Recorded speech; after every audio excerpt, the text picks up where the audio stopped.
Turabasuhuje, turabaramukije, mwiriwe neza, umugoroba mwiza, mwese mukurikira iBits Production Services, twizere ko muri amahoro kandi mumeze neza mudukurikira muri hirya no hino ku isi. Twagarutse kuri iBits Production Services, ni ishuri iBits Film and Design School, twigisha gukamera, gufotora, gukora amafoto meza, gukora amadesign y'ibyapa, ubukanishi bwa moto, kubaka website. Ni imyuga ifite amafaranga hanze yanga kandi meza, ni ibintu bikura abantu benshi mu bukene kandi ubuhamya bw'uburahari bugenda bwigaragaza binaciye mu biganiro dukora ahangaha, mu bafatanyabikorwa, mu banyeshuri, mu bashyitsi, mu bayobozi, bimeze sawa cyane. Twakiriye rero abatumirwa batandukanye, niyo muri studio twakiriye umujene mwiza. Umeze neza? Ameze neza. Ni amahoro? Amahoro. Ufite confidence. Confidence. Umuntu mbere wamuha amahirwe, witwa nde yo kukumenya? Mwakoze, amazina yanjye nitwa Sangwa Caleb Hope. Ndi umunyeshuri muri IBTC. Yego. Caleb, umuntu mu buryo burambuye, Caleb ni muntu ki? Caleb acyari umusore nyine, aje amashuri vuba. Nkunda ibijyanye no gukamera. Yumvamo nyine ariko nkafite n'indi mpano yo gukina basket nyine. Iyo naje kwiga banagiye gukina basket. Uri umu basketball NBA. Anyway, Caleb, kujoininga IBTC byaturutse hehe? Niye motivation behind? Icyo cyamotive nyine inshuti muri famille nyine yarambwiye ngo nyine nawe akora bino bintu byo gukamera no kweditinga. Nyine wakwegeza mikoro nta kibazo. Naramubajije ishuri ryiza ryigisha, arangira rino shuri, nanjye ndebye nyine platform ndavuga ngo ishuri ni ryiza ryigisha neza, nanjye ngomba kuza kuyigamo ngakuramo ubumenyi abandi bose bakura. Ubwo ubundi wiga ibiki muri IBTC mu buryo burambuye? Byo kweditinga no gukamera nyine. Ibyo amasomo nabaye mfashemo abiri, ariko bigisha n'ibindi. Nuko nabaye mesemo yabiri kubangira ngo banze nyamenye no after zige n'ayandi. Mbere yuko ubimenya, wari waramenye ko ibyo bintu bigira amafaranga, cyangwa se no kubikora just for fun, cyangwa se no kubikora kugira ngo ujye mbese reka tujye mu buryo bw'amafaranga? Wabikozeho research, ubona bifite agaciro k'amafaranga? Amafaranga byo ibintu byo gukameramo amafaranga ntabwo ari ibintu umuntu akora yishimisha ko bitunze benshi. Nanjye naravuze ngo reba nanjye kuko nimba ibyo abandi bambwira ngo nibamo amafaranga, ndaza ndareba ko nsanga nibyo kubona utangiye kwiga n'aya mbere ni ibintu byiza. Wow. Ubu aya mbere wariye duteye amatsiko, nimba atari ibanga nubwo abantu batakora ku imishahara yabo, inkangahe wari ugiye gute? Mbese tuhurwo rugendo wakoze iki, wakoresha iki gikoresho, wakoranye nande? Tubwire icyo kiraka ko cyo kirimo. Ikiraka cya mbere nakoze nicyo kweditinga. Cyari ikiraka cyiza nyine, cyaramotive nyine, kimana courage kuko urumva nk'iyo uri umunyeshuri ugatangira kubona ibiraka nk'ibyo ngibyo, uvuga ngo byanze bikunze ibintu wajemo sawa, ntabwo wacika intege. Niyo mpamvu nanjye uvuga ngo imbaraga zanjye zose ngomba kubikora mbikunze. Weditingaga iki? Nta gafilime yeditingaga nyine kuma ashaka gushyira kuri YouTube. Ndamufasha nyine kandi ko mbizi neza nabikoze neza. Nawe yaranshimiye. Bivuze ko filime, indirimbo, ibintu byose umaze kubigeraho wabyeditinga?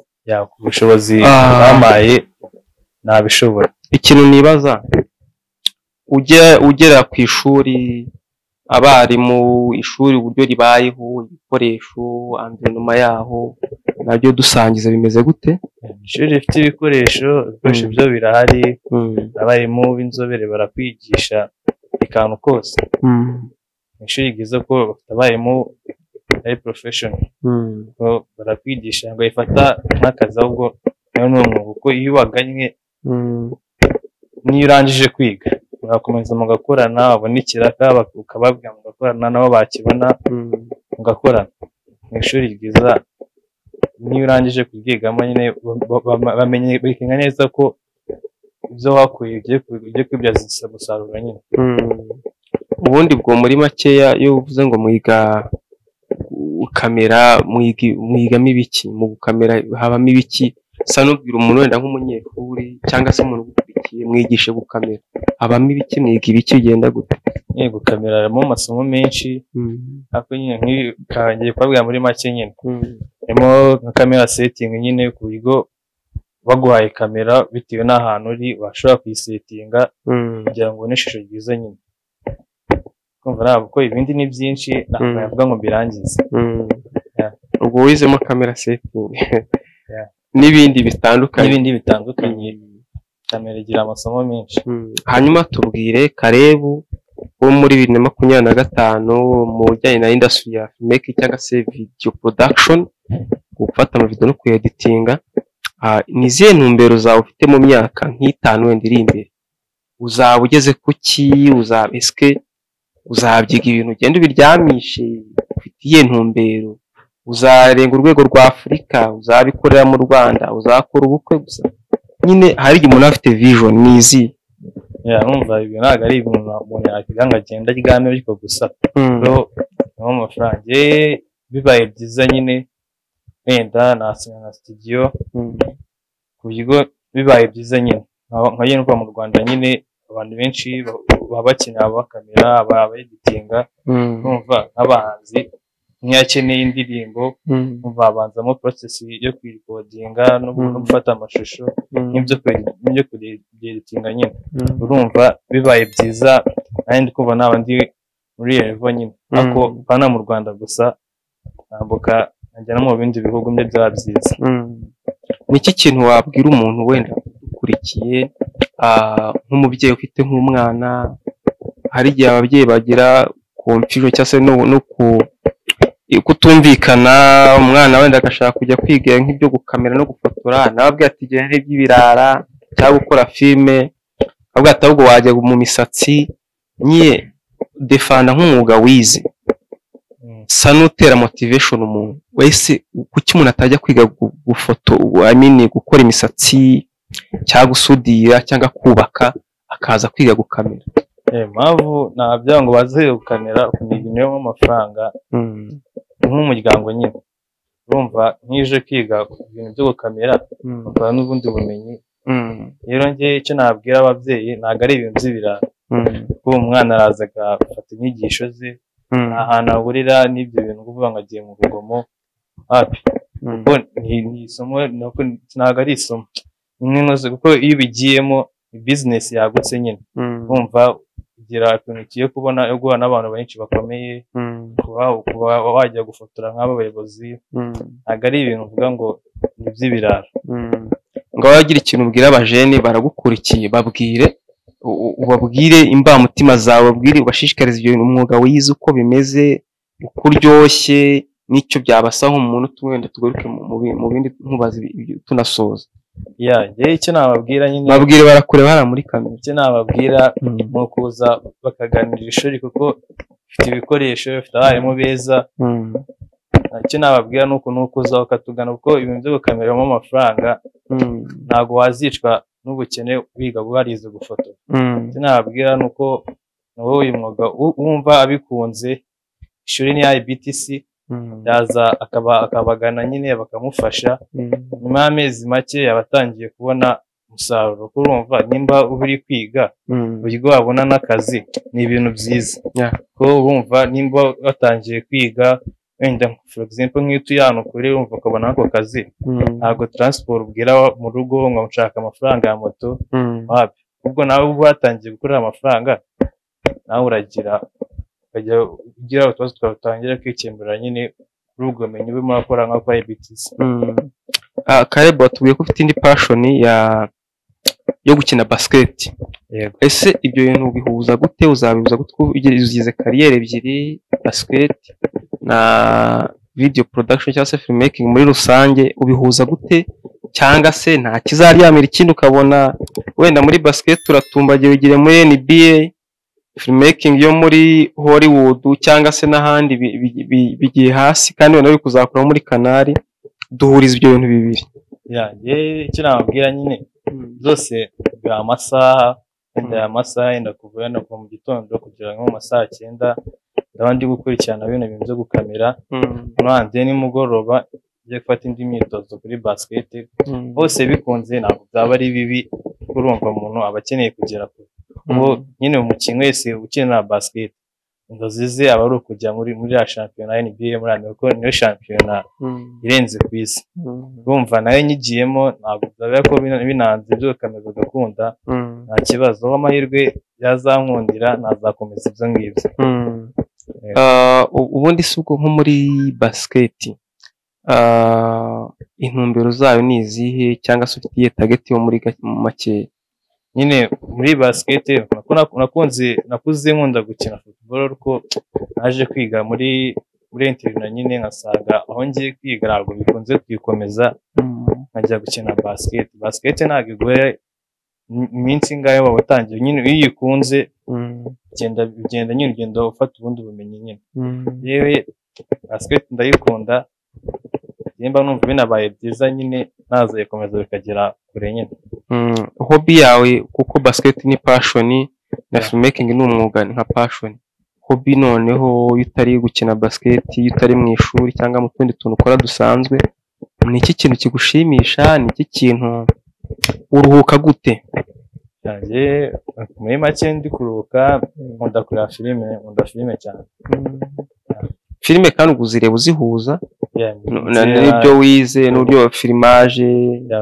nk'iyo ukora ibintu byo kweditinga ukareba filime ugenda ureba ngo umuntu akoze biriya bintu yasizemo nawe bikagufasha nka filime wabonye ukumva iraryoshye ni iyihe tubwire nka iyo bavuze synopsis urabyumva synopsis tubwire muri make ya filime nko mu munota umwe iyo filime warebye ukumva urayikunze imeze ite yanjye filime narebye umva ndayikunze abenshi barayizi Casa de Papel ya filime nyine nubwo abenshi bavuga ngo yigisha ibintu ngo by'ubujura ariko wapi ya filime ngiye nabonye ari filime nziza umuntu wayanditse tunahuye kabisa namubwira ngo warakoze pe nyine harimo ibintu by'ubuhanga nk'umuntu nyine urumva ni filime nyine iruherekane nyine ntabwo ari filime ifite ibice bingahe bikirangira ya nk'umuntu wayishutinze harimo ubuhanga bwinshi cyane hariya wenda tugende ku byo wize nihe tekinike wabonye irimo cyangwa nimba ari nk'amaango cyangwa nk'amashoti tubwiye nk'akantu nyine kari tekiniko wabonyemo karenze ya urumva reka mbasobanurire muri make nk'umuntu washutinze nyine urumva ntabwo washutinga filime ngo ushutinge ufate nyine video imwe gusa ngo paka filime irangiye nyine ubwo ni hamwe uri kweditinga abafite akazi nyine uhuza ishusho igangaha akavuga ngo nibi nibivo akajya ibi ngibi umuntu waditinze ira filime ni umuhanga kuko ira filime iri ku murongo irajyanye neza nta kibazo nziza cyane Karebe turagushimiye cyane rero noneho uvuga nk'amagambo yo gusoza sa n'icyo ubwira nka eske wenda sinimba warishyuriye cyangwa se nk'umuntu wakumotivatinze wamushimira kuri kamera ariko n'ubuyobozi bw'ishuri ugira icyo babwira mbere ndashimira ababyeyi banjye banyumvishije nyine ko nshaka kwiga bino bintu nibanca intege bwamotiva kunumva ntabwo nakubwira ngo nariyishyiriye bayimfashijemo nyine ndabashimira cyane kuko batanciye intege nyine ariko icyo nabwira ishuri ryacu mfite abarimu beza ndabashimira abandi ushimira nawe ujye ubavuga mu mazina ndashimira umwarimu twigisha gufotora Marideshe ndamukunda cyane n'uwo twigisha kweditinga Christian abarimu beza kandi ndabashimira cyane turagushimiye cyane nawe courage mu byo ukora kandi twizere ko uzatera imbere ukagera kure cyane utazabiryamisha kuzagera kure murakoze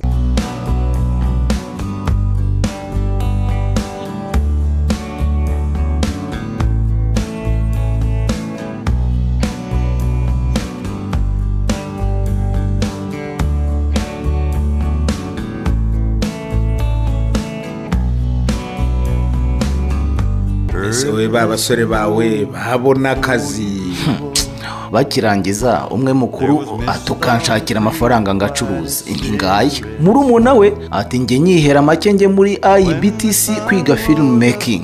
Ubwo uzi byabaye nyagucuruza amafaranga murumuna we wiyigiye umwuga ubu no mukire ni utunze imiryango ngo uzashobora hanze.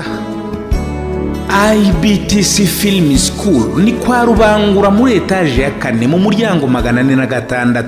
Wanahamagara 0788554302 bitize ukajya ku rubuga wa@ibtcfilmschool.com. ariko akaga kabaho rwose. Ubwo uzi wa muhungu wanyiciye amafoto uko ambwiye ngo rekamo amafaranga ngo twongere dukodesha imyenda y'abageni ngo nawe yongera dufotore nkaho birimo kuba. Hanyuma subwo gitifu muramuhamagara nawe muri iyo kinamicora suko kandi ubundi nakubwiye ntibishinge IBTC rwose nibo bahanga mu gufotora ibirori. Sinzi niba uri kumva karite byikorewe n'abarimu babyigisha.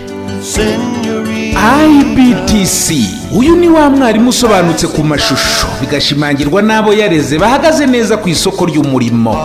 IBTC byayiteye ishema iti byiza bikeneye akanyuzo ituzanira IBTC production. ariko tekereza umutoza wo guhamiriza yigiriye mu mudiho aho nabwo ashakisha. Ushaka filime documentaire ikoze kinyamwuga, urifuza ubutumwa bwamamaza ibikorwa byawe bikaba kimenya bose, egera IBTC production. Kimwe nawe ufite ibirori wifuza ko bitazibagirana cyangwa uri umuhanzi ukeneye clip y'indirimbo, nibavuga IBTC production uzumva ifoto ikeye yayinde yivugira iwabo wa graphic design na web design. Ibi byose kandi bigakorwa bitakugoye mu giciro mu kanya nk'ako guhumbya. IBTC production ni Kigali kwa Rubangura muri etaje ya 4 mu muryango wa 406. Wanahamagara kuri 0788558094. Mu bihumbi 2012 ubwo hatangiraga ishuri rya IBTC Film and Design School ryigisha gufata amashusho, gufotora no gukora film, nta watekerezaga ko byagira hanga hose. Ubu abari sohotsemo bayoboye uruganda rw'amashusho aha mu Rwanda no muri East Africa. N'abakozi b'amateleviziyo niba rwiyemeza mirimo bafite n'ibindi byinshi bakora. Abangabo bose bigaga bicaye mu ishuri imbere ya mwarimu. Ubu noneho IBTC Film and Design School yabise ku rundi rwego, iri kwigisha benshi vuba kandi neza kurusha mbere. Impamvu nuko ubakoresha ikoranabuhanga ryo kwigisha kuri internet online. Murakaza neza ku rubuga rwa IBTC akanyerezo e-learning.com cyangwa se ukanayibona unyuze ku rubuga rusanzwe rwa IBTC Film School. Ibyiza by'iyi program nuko ihendutse kurushaho, ukigiraho uri hose ku isi kandi ukigira igihe cyose ushakiye. Kwiyandikisha nabwo unyura kuri IBTC akanyerezo e-learning. Duhamagare kuri 0788 54 302 na 07 28 54 302. Umwihariko w'aya masomo nuko noneho IBTC bari kwigisha ubukanishi bwa moto ku buryo ishwanyaguza ugashyira hariya ukongera ukayiteranya mu kanya nk'ako guhumbya, kandi byose biri online.